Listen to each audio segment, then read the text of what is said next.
You're listening to 89.1 WPHS, the Exile Radio. I'm Corey. I am here with the band all the way from the Netherlands. I'm here with Blom. Hello. Thanks for having us. Thank you. Thank you, guys. You are here in Ferndale. You're doing your Welcome Break tour. We are, yeah. And you are in the U.S. Now, is that something that's new to you guys? I know that you've done 5 shows in the U.S. prior to this one. Yeah, we have. And South by Southwest. And South by Southwest, but that's it. So it's still very new, I would say. Yeah. Especially, like, being on the road a bit longer. Because last time we did 3 shows on both coast. And then we flew in between. So that was quite, like, easy. And this is easy as well. But everything is very new and exciting. What's it like in comparison to touring in the UK and the Netherlands? Well, the roads are bad. Over here. Yeah. I'm sorry, man. Oh, that's okay. Particularly in Michigan. One of the slogans is "Fix the roads." Like that. I can imagine. Welcome Break is out now, so I want to know how much was done before the pandemic and how you overcame the obstacles of the pandemic. I started writing the album after we finished touring with Boat, which was late December 2019. And COVID happened in, I think, February, March 2020. So the writing process was in pre-pandemic, like the 2 months before the pandemic hit us. And then I had written all the demos and the label really liked them, and then usually we would go straight to the rehearsal space to like fine tune them, and so everyone can adjust the parts and make it into like a really cool song. But then a pandemic was there, so we had to wait like a couple of months. I think like maybe 4 months, and it was like everything that could have gone wrong went wrong with recording stuff, got postponed, and now we're still waiting on the vinyl to arrive. So it's definitely not been the easiest ride, I would say. But still, we were quite productive. Yeah, we did a lot. Yeah. So, and we also made like a backstage app, which is kind of like a newsletter, but then with more exclusive content, so we could like catch up with our fans. So we would do like interviews or like playlists and like cooking artwork. tutorials. Yeah. Oh yeah, I did that. Yeah. In general, we do new stuff every week. So if you go to Blom backstage.com, you can see a lot of the things we've done in the last 2 years. Yeah. Now. And we still do like a lot of funny. We try to do funny stuff at least. It's not always funny, but so that was a big project that we did during COVID or lockdown and stuff. And we recorded the album in the pandemic as well, which meant that we had to be isolated for 2 weeks in the studio in the UK, because we wanted to travel to the UK to record the album, so we weren't allowed to leave the studio at any point in time. For 2 weeks. 2 weeks, yeah, which was quite interesting because, like, it's already a bit intense if you're in the studio, and not being able to go outside was an extra layer. But we had a lot of fun. It was fine. I didn't even go outside after we were allowed to go outside. Classic, yeah. Is there any meaning behind why you chose to name the album Welcome Break? It seemed very fitting for us getting out of the pandemic. Well, I came up with the name before the album was even written, so I think it was kind of like so it has several different meanings, and it's not really one meaning that's the important one, but like in the UK you have a lot of service stations that are called Welcome Break. So like a plaza. Yeah. Nice. Yeah. Oh, okay. So we call them rest stops, I think. All right. Okay. Yeah, That's a better word. Yeah, with lots of restaurants and like places where you can get food. We just got McDonald's at ours. We know. we noticed. Yeah. Really just there to fall asleep.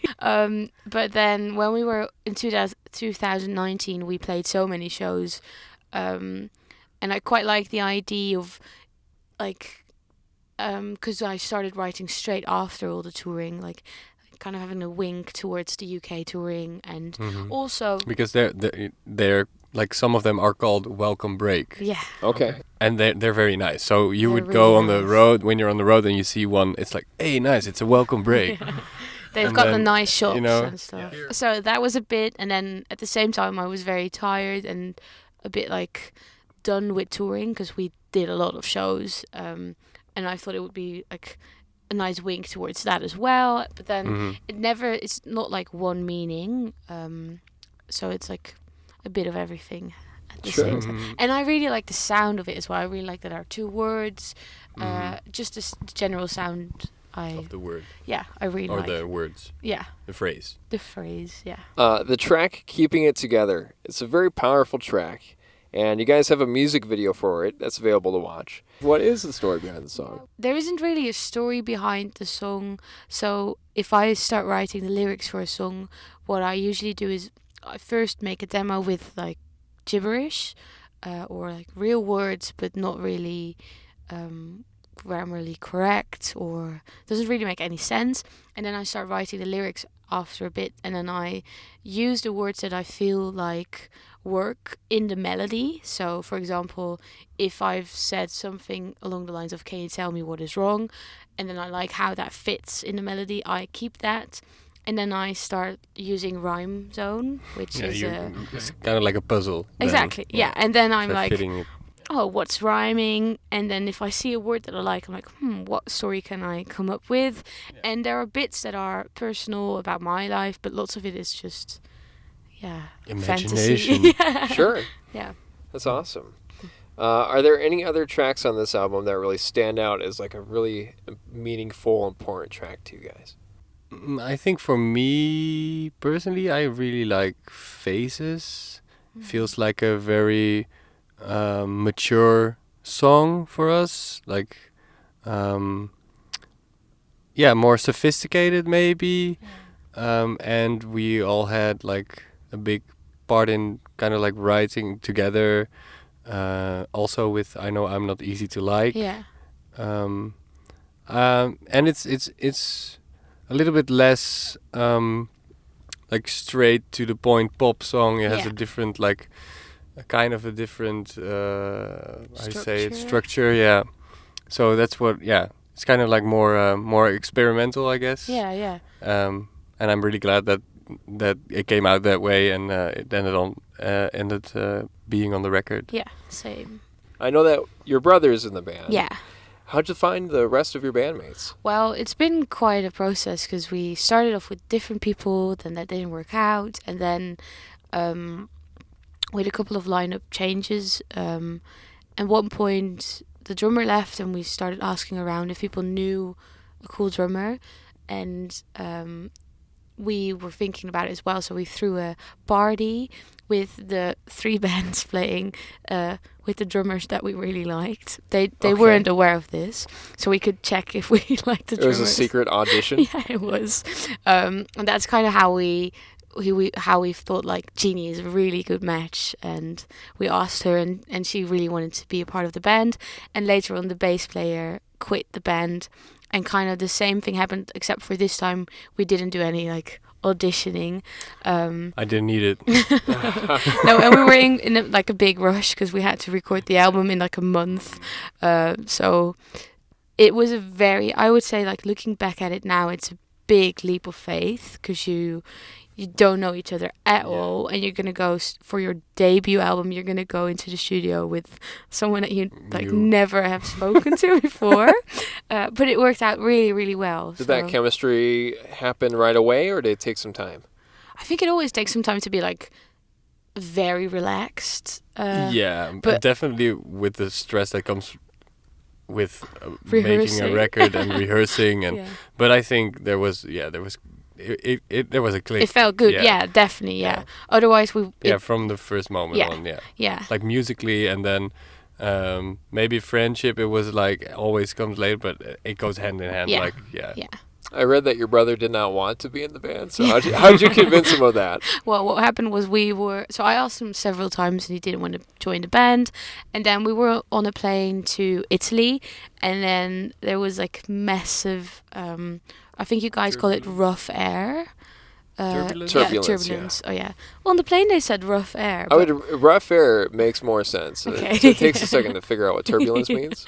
Okay, so We're straight to the point. Yeah. Air, That's true, it's that's rough right Yeah. now. Yeah, but it was very intense, the rough air, and then I started crying, because I was very afraid, and then my brother was like, kind of to cheer me up, like, I'll be in your band, it's gonna be fine. So that's how it started. That's awesome. And your father was in the band. Yeah. And your mother also helped him in the band as the sound engineer, correct? Yeah, exactly. What was that like, you guys growing up just surrounded by music your whole lives? Well, it's been really fun, I would say, especially because I always really liked the music that my mum and dad liked as well. So it didn't feel like stupid mum and dad, but just like it was really nice. And they brought us to lots of gigs and festivals and all that. So it was really fun for me growing up. Derek, did you have any family into music, or was this something that you did on your own? My granddad is he could play the church organ. Okay. So he studied music, and he plays the piano as well. Like he has and I think he wanted my mom to play as well, but she wasn't really into it. So it was like classical music. Yeah, so it skipped a generation. It skipped a generation. Sure. I think that's what I mean. Yeah, sorry. But that's I started a band also with my brother actually. Okay. And then I finished school and I was like, what am I going to study? And then at one point, drummer of my band, he was like, I'm gonna go to this school, this music school. And I was like, you don't need to study music. It's rock and roll, you know. You just do it. Yeah. And then he was like very happy, and I saw him playing so much better, and I was like, okay, this is actually a really good idea because I don't know what to study, and I really like music, so I applied for the school and I got in, and then when I finished, Pip asked me for the band, so it was like perfect. Perfect timing. Perfect timing, yeah. Well, thank you guys. Do you have any questions for me as just like your American tour guide or your Michigan Midwest? Do you have any questions for us here in Metro Detroit, Michigan? What's the best Detroit snack? yeah. Okay, so Signature we one. have Faygo, which is our signature drink. Oh. Faygo? Faygo Pop. Faygo It's Pop. Is it soda, soda? pop. Yeah. Soda Pop, alright. It's Faygo. The official drink of the Insane Clown Posse Band. What? The Insane Clown Posse Band. Faygo, the official drink. Faygo doesn't agree with that, but they don't get to decide. Okay, yeah. And then Better Made chips. Those are our chips. And then the official restaurant of Michigan would be Coney Island. Okay. Coney Island. So Yep, it's a chi- hot dog with chili on it. And that's it. I mean, but everywhere you'll go, you'll see like a million Coney Island restaurants. And in Whoa. Detroit, the main ones are American Coney Island and Lafayette Coney Island. Okay. And the story is that they used to be brothers, and then they like got really angry with each like other. Adidas. And now they're competitors. But here's the thing: that both restaurants are connected to each other. Oh. There's just like a single wall down the middle. That's a very good story. Whoa. But do you know if Spicy. it's true? No, but I'm sure You they're like into it. Yeah. Well, nice. We're Okay, gonna good to know. find a Faygo and Uh, Coney Island. Yeah. You could walk to a Coney Island right now. Okay. They're so close to Nice. each other. Oh. I think there's one just that way. Honestly, it's called Really? Leo's. Yeah, we have Okay. there's National Coney Island, Leo's Coney Island. They're open 24/7 most of the time. Oh. That's Oh, like our wow. thing here. Oh, that's Oh, great. that's lovely. Yeah. That's great. Yeah. Sounds good. Yeah. Well, thank you for giving us this very important information. Yes, you're very welcome. Well, thank you guys for joining me here for this interview. Pip Bloom's latest album, Welcome Break, is out now. Visit their website to find out if they're going to be performing in your area.